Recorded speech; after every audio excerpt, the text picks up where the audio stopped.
For centuries, pearls have been the treasure of kings, and everyone else for that matter. And the elite of the pearl world is the black pearl, unique to Polynesia. They have been such a hit that in the last 50 years, available natural stocks of pearl oysters have been all but wiped out. Two things have kept the Polynesian pearl from extinction: government regulation and pearl culturing.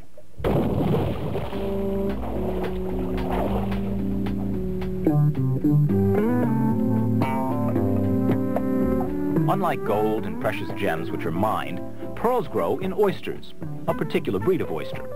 Since ancient times, man has had to dive for the oysters and bring them up by hand, a difficult and dangerous job that is little changed by modern technology. Today, government regulations make oyster diving with air tanks illegal to further protect the oyster from extinction. So divers must go ever deeper for the increasingly rare shellfish. But as they have for centuries, they still dive the waters of the outlying atolls of Polynesia.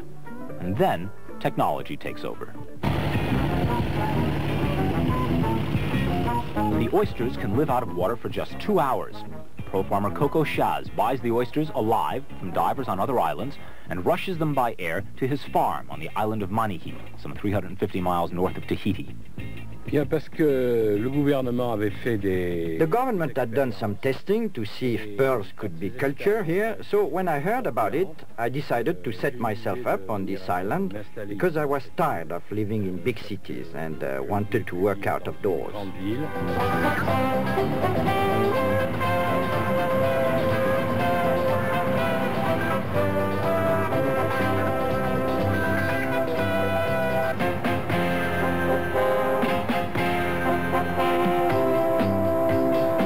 Today, Coco farms some 25,000 oysters on his farm in the lagoon at Manihi. Although he must pay other divers to get his oysters, he firmly believes that his is the best way of getting pearls. The advantage to culturing is that the pearls are retrievable. A diver may have to kill as many as 10,000 oysters to find one natural pearl. It's a matter of luck.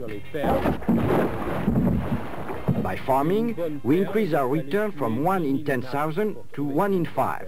Natural pearls are 3 times more valuable than cultured pearls, but culturing is a much more reliable way of getting pearls. Is this a difficult business? It must be hard for you. It's difficult, but it's very good, because you work in the sun and in the sea, you see. And what does an oyster farm look like? Well, since scuba tanks are allowed on the farm, let's go below and take a look. Okay, Papa? Okay. Allez, on y va. Go!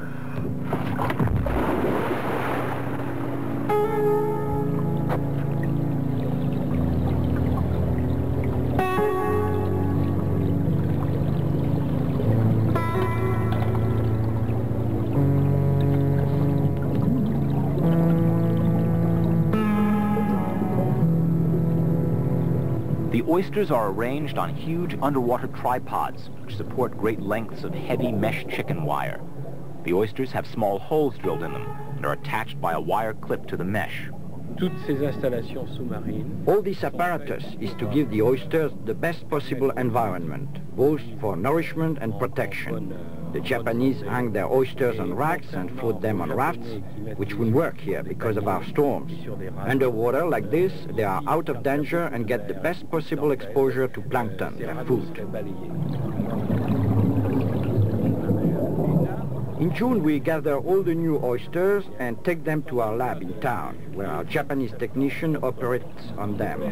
The Japanese are about 50 years ahead of us in pearl culturing. So we use Polynesian oysters and Japanese expertise to get the finest pearls. The laboratory is the critical step in the culturing process. Oysters do not grow pearls automatically. In nature, they are the result of an irritant, a grain of sand inside the oyster. The shellfish coats the sand to protect itself. In the process, it forms a pearl.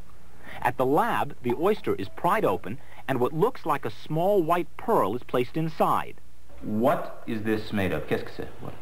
It's a shell from Mississippi. From a clam or an oyster? Yes, it's clam. I see. Yes. So a little bit of clam. You take clams in the Mississippi. Yes. To export to Tokyo and come back to Tahiti with And the clam, It's a long way. the clam goes into the oyster, and the oyster makes a pearl. Yeah. Very nice.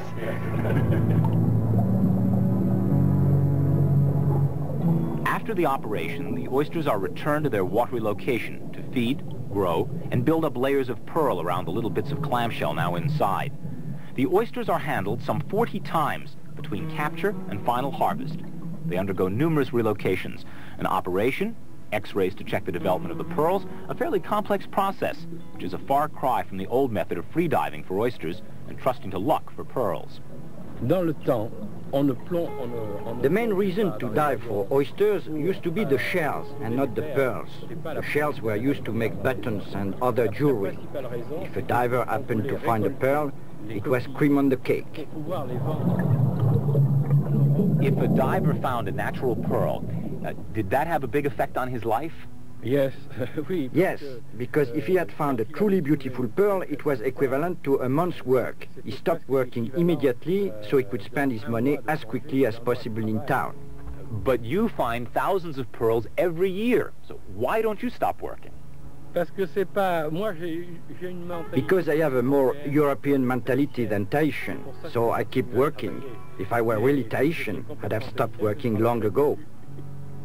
And he would have had good reason. The farm, which holds 25,000 pearl oysters, yields about 6,000 pearls a year, at a value of between $100 and $1,000 each, depending on quality. It takes 2 years for the oyster to develop a pearl in this way. Coco dove to one of the tripods holding oysters ready for harvest and returned with 2 oysters. Ah, there it is. That's the treasure. The first held nothing. The shell didn't take. But the second... Ah, that's amazing. That's it, huh? How do you say valuable? C'est valuable?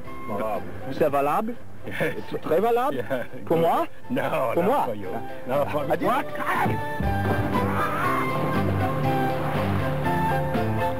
We'll be right back with our PM Magazine department. Maybe.